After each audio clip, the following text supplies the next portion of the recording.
course strategy starts with practicing on the range, and when you're on the range there are some really key pieces of information that you need to know. So they would be, well, I would say first of all you need to know how far you're going to carry your driver. That is absolutely crucial to when you're planning your way around the hole.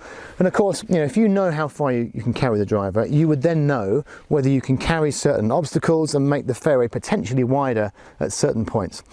You need to know how far the ball's going to run with a driver, and also of course your other clubs. So obviously you need to know how far all the irons go, but also the other clubs you may be teeing off with. So you know, if there's a bunker at 230, you need to know what club you're going to hit that would safely stay at least 15 yards back from that. So knowing the carry distance and the run out of all your clubs is really important. But beyond that, we also need to know the scatter of your shots, in particular with the driver. So by scatter, what I mean is, if you had a pattern of 20 balls, presumably they're not going to all go straight. There's going to be some element of variability.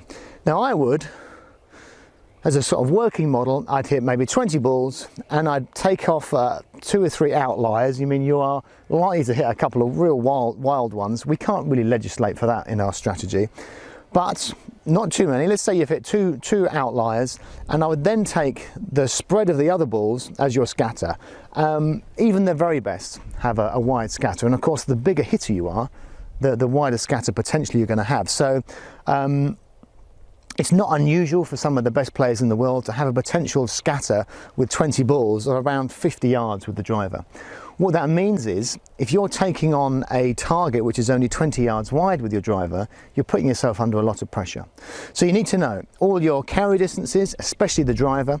You need to know the run out distances with the other clubs as well, and you also need to know the potential scatter of your driver.